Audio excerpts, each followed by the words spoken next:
Hello dear students, Assalamu alaikum. I am Muhammad Ashraf and you are watching the Shifkakar channel. Dear students, in this lecture we will be talking about the further types of the adverb clause. Here comes the fourth type of the adverb clause.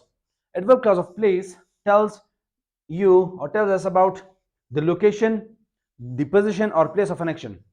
ठीक है कि कोई action कहाँ पे हुआ है या कोई चीज कहाँ पर पड़ा है, कोई शख्स कहाँ पर है, ठीक है, उसकी लोकेशन, उसकी पोजीशन या उस एक्शन करने का जो अमल है उसकी जगह बताया। तो ऐसे क्लॉजेस को जो कि इंट्रोड्यूस किए जाते हैं we will called as the adverb clause of place and these places and these clauses, these dependent clauses, ठीक है, जो कि हमें लोकेशन के बारे में बताते हैं, they are introduced by these following subordinate conjunctions.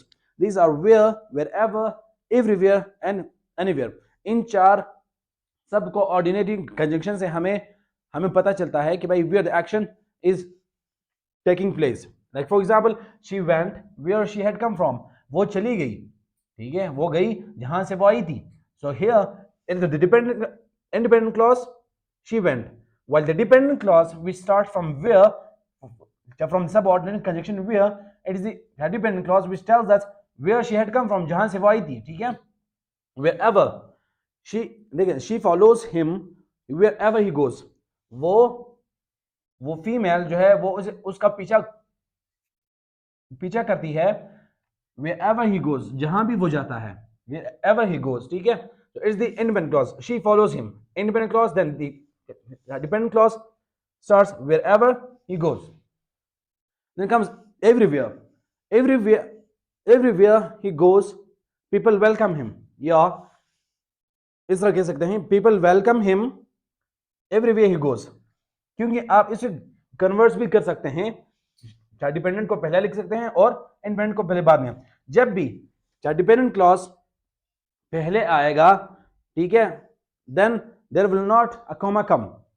जब चाहे इंडिपेंडेंट क्लॉज पहले आएगा, like in this case it's independent clause and it's the dependent clause, तो इस सिचुएशन में यहां पर कोई कॉमा नहीं आएगा because the dependent clause has come later on. She follows him, the independent clause, then dependent clause, लेकिन कोई कॉमा नहीं आएगा. देखें, एवरीवेयर ही गोज, जहां भी जाता है, कॉमा, पीपल फॉलो हिम. अब इस सेंटेंस में देखें, क्या इंडिपेंडेंट क्लॉज को बाद में लिखा गया है या डिपेंडेंट क्लॉज को पहले लिखा गया है. जब भी डिपेंडेंट क्लॉज को हम पहले लिखते हैं तो उस सिचुएशन में इंडिपेंडेंट क्लॉज से पहले कॉमा का आना लाजमी है.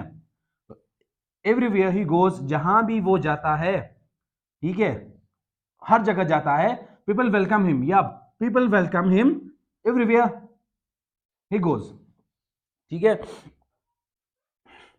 Then comes anywhere. देखिए, anywhere, या he will not follow them. He will not follow them anywhere they go. He will not follow them. वो उन्हें फॉलो नहीं करेगा anywhere, जहां भी वो जाते हैं. Is the dependent clause and here will be no comma because the independent clause come on first.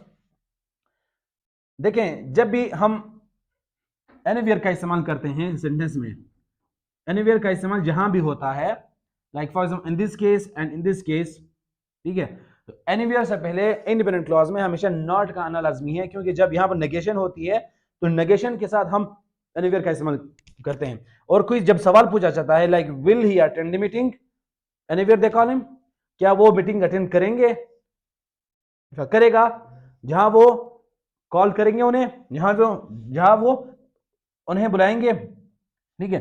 He will not follow them, वो उन्हें फॉलो नहीं करेगा एनीवेयर दे गो, जहां भी वो जाते हैं, ठीक है. Then comes the fifth type of the adverb clause, is the adverb clause of manner. It tells the way और एक्शन ऑफ डूइंग समथिंग. ये किसी चीज का एक्शन और उसकी मेथडोलॉजी के बारे में बताते हैं कि भाई एक्शन किस तरह हुआ है, how the action has done, and the behaviour of something, और tells about the behaviour of something, या उस शख्स के बिहेवियर के बारे में बताता है. And these clauses are introduced by these following words. like as or in the way that, as in the way that और as if as though। देखिए as या in the way that को हम वहां पर इस्तेमाल करते हैं like work hard as he was doing या work hard in the way that he was doing, मेहनत करो जैसा कि वो मेहनत कर रहा था। ठीक है, और as if और as though हमेशा देखें we use as if and as though in the unreal situation and they are always followed by were, had been। देखिए as though हमें बताता है कि भाई वो मेहनत करो जैसा कि वो मेहनत कर रहा था। ठीक है, run fast in the way that he's running और as he was running। ठीक है, और एज इफ और एज दो हमेशा वहां पर यूज किए जाते हैं जहां पर सिचुएशन अनरियल हो। ठीक है, for example the interim prime minister speaks as he were, देखें as he were the elected prime minister, जो निगरान प्राइम मिनिस्टर है वो इस तरह बात करता है जैसे कि वो अवाम का मुंतखब शुदा कोई प्राइम मिनिस्टर हो। ठीक है, he speaks as he were our father, वो इस तरह बोलता है जैसे कि वो हमारा बाप हो। ठीक है, बाज लोग होते हैं ना फ्रेंडली एनवायरनमेंट या कोई ऐसी सिचुएशन आती है कि भाई बंदे को आगे से गुस्सा आता है कि भाई ये हमसे किस तरह बात कर रहा है। ठीक है, तो in that situation we use this sentence he speaks as he were our father. So dear students, the next type of the adverb clause is adverb clause of result. We talk about the result, a consequence of an action or quality of someone. ये adverb clause of result हमेशा किसी action का नतीजा बताता है या उससे क्या अखज़ किया गया, कोई action हुआ, सही हुआ या बुरा हुआ, और the quality of someone। ठीक है, it can be a bad or a good। ठीक है, ये किसी चीज क्वालिटी के बारे में हमें बताता है and they are introduced by these words so and that, such that or such that। So the first one so that and such that are used correlatively in the sentence। Like for example, she is so hard working that she always studies। ठीक है, वो इतनी मेहनती है कि वो हमेशा पढ़ती है। she always studies, वो हमेशा पढ़ती है। वो इतनी मेहनती है कि वो हमेशा पढ़ती है। अच्छा, सच दैट का देखें, he is such an honest person that everyone likes him। वो इतना ईमानदार शख्स है कि हर कोई उसे पसंद करते हैं। ठीक है, कि हर कोई उसे पसंद करता है। इसी तरह देखें such that it is used as the subordinating conjunction in a compound way together। His method of teaching is such that every student can easily understand। ठीक है, उसके पढ़ाने का जो तरीकाकार है वो इतना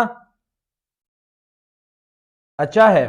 ठीक है, सच दैट वो उसके पढ़ाने का तरीका इस तरह है कि हर स्टूडेंट आसानी समझ सकता है या समझ जाता है। ठीक है, अब बाज़ औक़ात इस तरह होता है कि for example if I remove that, देखिए he is so hard working, आप इस सो को दैट की अच्छा दैट यूज ना भी करें तब भी आपका सेंटेंस करेक्ट हो जाएगा। Like she is so hard working, comma लगाएं। ठीक है, अगर आपने दैट नहीं लगाना उसके बाद कोमा लगा के she always studies, she is so intelligent, she is so intelligent that no one can teach her. अगर दैट नहीं यूज करना तो उस सिचुएशन में that will be replaced by a comma, that she is so hard working no one can teach her. ठीक है, इसी तरह अगर आप यूज करते हैं तो it will be a formal way of writing. So then comes the seventh type, the adverb clause of concession, contrast or supposition। It tells or shows the contrast of ideas or qualities of people or things। ये हमेशा दो चीजों के तजाद के बारे में बताता है कि एक चीज दूसरी चीज से किस तरह मुख्तलिफ है या एक शख्स दूसरे शख्स से कितना मुख्तलिफ है। ठीक है, इस तरह के जो वर्ड्स हैं which starts or which gives the idea of contrast, supposition or concession, they are more than 15 words। ठीक है, इनमें से जो पहले 3 वर्ड्स हैं, first 3 words, it is though, although, even though, they are used for the same meaning in Urdu. देखें, गो के, हालांकि, अगरचे, अगरचे। तो अगर हम सेंटेंस में ऐसे वर्ड्स यूज करें, ठीक है, जहां पर दो, इवन दो और ऑल दो हम यूज करते हैं, and they are use for the same meaning, they are commonly use to express two opposing and contrasting statements और आइडियाज। ये हमेशा दो कंट्रास्ट आइडिया को शो करते हैं, एक्सप्रेस करते हैं। देखें, दो, ऑल दो और even though it was expensive we bought it, ठीक है, अगरचे वो महंगा था, ठीक है, हमने हमने खरीदा। देखिए, बाज लोग मिस्टेक जो करते हैं, ठीक है, वो ऑल दो, इवन दो और दो के साथ बट का इस्तेमाल करते हैं, but it's the wrong way of writing, ठीक है।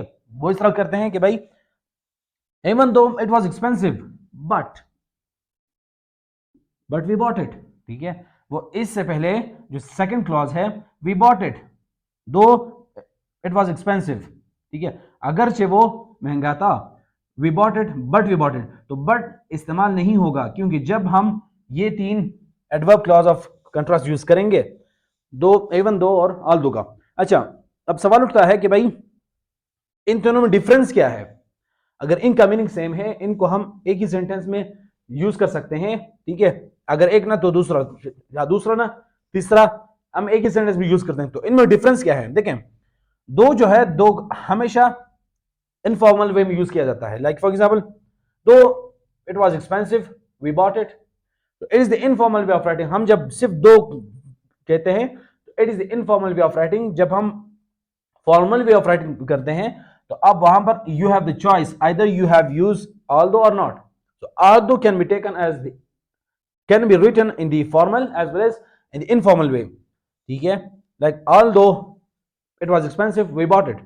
और जो even though है, इंटरेस्टिंग बात इसकी ये है, जब हम अपनी बात पर एम्फेसाइज करते हैं, ठीक है, हम दो कंट्रास्टिंग आइडियाज में से उसकी तजाद को साबित करना चाहते हैं और हम अपनी बात में शिद्दत लेकर आना चाहते हैं कि भाई हाँ, ये एक चीज इससे मुख्तलिफ है, ठीक है, अगर चाहिए महंगा था लेकिन हमने हमने हमने खरीदा, ठीक है, लेकिन अगरचे, ठीक है, मतलब बात ये करते हैं अपनी बात पर शिद्दत लेकर आने के लिए कि भाई चाहे जो भी हो जाए, ठीक है, अगरचे वो एक्सपेंसिव था, तो अपनी बात में एम्फेसाइज या स्ट्रेस लेकर आने के लिए हाँ we use even though it was expensive, अगरचे वो महंगा था, ठीक है, मतलब फर्क नहीं पड़ता, अगरचे वो महंगा था, मैं अपनी बात पर या अपनी बात पर एम्फेसाइज कर रहा हूं, अपनी बात में शिद्दत लेकर आ रहा हूं, अगरचे वो महंगा था, हमने खरीदा, ठीक है।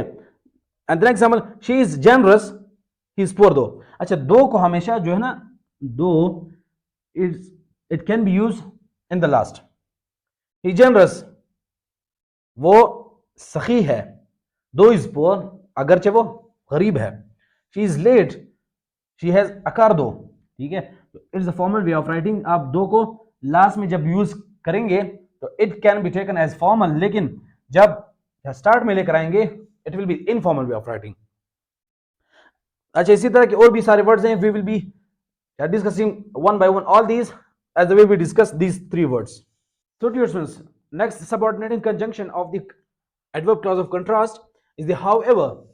देखिए, however whenever the writer or speaker says with stress or emphasize, ठीक है, जब वो अपनी बात पर जोर देता है या उस पर शिद्दत लेकर आता है, the doer of the action however may perform the action, the result of the action will not be or cannot be like this or that, ठीक है, मतलब ये कि however हम वहां पर यूज करते हैं कि the doer of the action के मुताबिक कोई काम हो रहा है, ठीक है, कोई काम कर रहा है, लेकिन जो कहने वाला है या लिखने वाला है वो कह रहा है कि भाई चाहे वो जितना भी मेहनत करे, चाहे वो जितना भी तेज दौड़े, चाहे वो जो कुछ भी करे, लेकिन जो एंड रिजल्ट होगा वो उसके मुताबिक नहीं होगा, which the action or the doer of the action do, ठीक है। Like for example, however hard she may work, ठीक है। अब इसके साथ however के साथ जो कोऑर्डिनेटिंग सब कंजंक्शन है, ठीक है, इस कोरिलेटिव वर्ड में हमेशा यूज किया जाएगा। जब मैं हम यूज करते हैं however के साथ, so then it will take the meaning of the meaning of that word which we are talking about here, like however hard she may work she cannot qualify the test. चाहे वो जितने भी मेहनत करे, ठीक है, वो क्वालिफाई नहीं कर सकती, चाहे वो जितनी भी मेहनत करे, ठीक है. Then comes however hard you may work he does not become happy. However hard you may work for him, ठीक है. अब एक वर्ड इसके साथ ऐड करें, फॉर हिम. आप चाहे जितना भी उसके लिए काम करें, आप चाहे जितने भी मेहनत के साथ या मेहनत के साथ उसके साथ काम करें, वो फिर भी खुश नहीं होगा, ठीक है. बाजू को आदत होती है आप जितना भी उसके ऊपर अपनी जान भी लगा दें, माल भी लगा दें, तब भी वो आपसे खुश नहीं रहेंगे, ठीक है. तो इसलिए लोगों को खुश करना छोड़ दें, अपने आप पर फोकस दें. However hard you may work for him, ठीक है. चाहे आप जितना भी उसके लिए मेहनत के साथ काम करें, he does not become happy, उसको खुश नहीं होना, ठीक है. तो जो चाहे हम वर्ड का यूज करते हैं, it will come under the adverbial clause of contrast. Then comes however rich he may be he cannot buy this company, चाहे वो जितना भी अमीर हो जाए, ठीक है. however rich he may be. अच्छा, इसके जो फॉर्मूला है ना, however के बाद आपने एडजेक्टिव लगाना है. Then comes the subject and then may, ठीक है. अब सब सेंटेंसेस का एक ही स्ट्रक्चर है. However easy this work may be I don't do it, चाहे ये काम जितना भी आसान हो फिर भी मैं नहीं करता इसको, या I will not do it, मैं इसे नहीं करूंगा, ठीक है. मतलब एक सेंटेंस एक बात कर रहा है कि भाई दिस वर्क इज इजी. जो सेकंड क्लॉज है वो इसका कंट्रास्ट पे कर रहा है कि भाई मैं नहीं करूंगा. वो कह रहा है कि भाई वो जितना भी मेहनत करेगी, हालांकि जो मेहनत करती है या करता है उसका रिजल्ट होना चाहिए कि उसका रिजल्ट भी पॉजिटिव आ जाए, लेकिन इस सिचुएशन में उसका रिजल्ट उसके कंट्रास्ट पे आएगा. अब however hard you may work for him, चाहे आप जितना भी उसके लिए मेहनत या खुश मतलब उसके लिए काम करें, वो फिर भी आपसे खुश नहीं होना. तो ये चाहिए कि भाई उसको आपसे ज्यादा खुश होना चाहिए, लेकिन वो फिर भी आपसे खुश नहीं है. तो ये दो सेंटेंसेस आपस में कंट्रास्ट होने चाहिए. अच्छा, एक और है जो नेक्स्ट, इवन इफ, अगरचे, इवन इफ दे किल मी, ठीक है, अगरचे वो मुझे मारेंगे, आई विल हेल्प हिम, मैं उसका मदद करूंगा, ठीक है. अगर वो मुझे मारेंगे आई विल हेल्प हिम. अच्छा, ये तमाम जितने भी क्लॉज होते चाहे वो इंडिपेंडेंट हो या डिपेंडेंट हो, इसको आप रिवर्स बेक भी कर सकते हैं. Like for example I will help him even if they kill me. तो एक आपने याद करनी है जनरल स्ट्रक्चर, जब डिपेंडेंट क्लॉज बाद में आता है तो उस सिचुएशन में आपने जो कोऑर्डिनेटिंग कंजंक्शन है विच इंट्रोड्यूसेस द डिपेंडेंट क्लॉज, उससे पहले कोमा नहीं आएगा, ठीक है. तो ये आपने जहन में रखना ही बात. और जब इंडिपेंडेंट क्लॉज बाद में आएगा तो इस सिचुएशन में आपने कोमा जरूर लगाना है. Like for example even if I am threatened I will speak truth, चाहे मेरी जिंदगी या मैं जितना भी खतरे में हूं पड़ जाऊं, आई विल स्पीक ट्रूथ, मैं सच ही बोलूंगा. Then comes whatever they may say I will help you, चाहे वो जो भी कहें फिर भी मैं आपकी मदद करूंगा. whenever tells you about the time, whenever you come here please bring the book with you. अब जब भी आएंगे, ठीक है, यहां पर था चाहे जो भी कहेंगे, यहां पर है whenever, आप जब भी आएंगे, whenever you come, आप जब भी आते हैं प्लीज अपनी बुक साथ लेकर आना. no matter what, ठीक है, he says don't, whatever, no matter what he says don't follow him, चाहे वो जो भी कहे, no matter what, ठीक है, चाहे वो जो भी कहे उसे फॉलो मत करो. देखिए फिर है as has the meaning of though and although. As can be used, can be replaced in the place of though and although. Like for example, rich as he is, he is a miser. वो जितना भी अमीर हो लेकिन फिर भी बखील रहेगा. Hard working as she is, she is not she is not able to compete.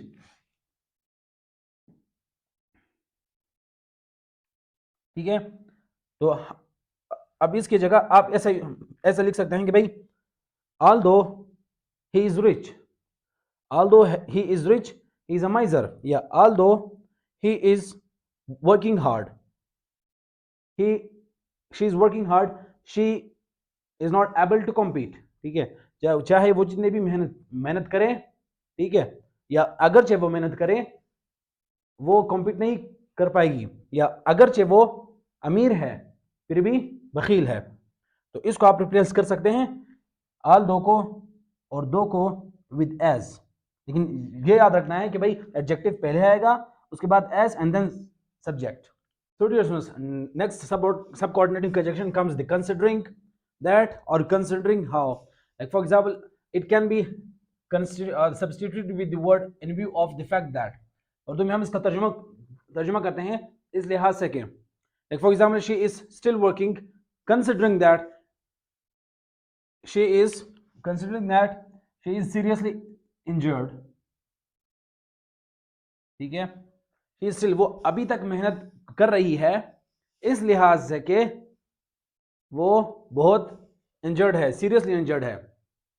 ठीक है, या हम इसको इस लिहाज से कि बजाय कि इसके, ठीक है, मतलब वो she is still working hard, ठीक है, बजाय कि वो ज्यादा इंजर्ड है। Then comes he succeeded well considering that he did not take it seriously. ठीक है, वो अच्छी तरीके से कामयाब हुआ, वो बेहतरीन नतीजे के साथ कामयाब हुआ इस लिहाज से कि उसने सीरियसली इसे नहीं लिया था। ठीक है, मतलब उसे सीरियसली नहीं लिया था फिर भी बावजूद इसके, ठीक है, इस लिहाज को मतलब बावजूद इसके कि उसने सीरियस नहीं लिया था फिर भी वो अच्छे तरीके से सक्सीड हुए। देन कम्स whilst और although, they have got the same meaning. we translate these words in Urdu अगरचे और हालांकि। ठीक है, she is an able girl, she is not, whilst although she is an able girl, she is not a competent student. ठीक है, हालांकि वो एक काबिल लड़की है, ठीक है, she is not a competent student, लेकिन वो competent नहीं है। So then come while in the meaning of जब के। She wrote for 3 hours while I wrote for 2 hours only, or I wrote only for 2 hours. उसने 3 घंटों के लिए लिखा जबकि मैंने 1 घंटे के लिए लिखा। While can be translated or can be substituted with the subordinating conjunction whereas. ठीक है, इन दोनों को भी हम एक दूसरे के साथ कंपेयर कर सकते हैं। Like his wife does all the house chores while whereas, ठीक है, या whereas आप यूज करें या while को यूज करें, while he does not do anything, ठीक है, उसके घर के तमाम काम जो है डेली जो चोर्स होते हैं वो उसकी वाइफ करती है जबकि, ठीक है, जबकि वो खुद कुछ भी नहीं करता। Then whether or not, they are used correlatively, and between them comes, देखिए, I will go to the class, I will go to the class whether you come, देखिए, subject then object then verb then or, whether or not, मैं तो जाऊंगा class, ठीक है, whether आप आते हैं या नहीं आते हैं, चाहे आप आ जाएं या ना आ जाएं, मैं तो जाऊंगा क्लास, whether or not। फिर है no matter whether are used, देखें, no matter whether you attend the class or not, the teacher will teach his lesson। कोई बात नहीं, अब no matter whether का मतलब है कि कोई बात नहीं, कोई हर्ज नहीं,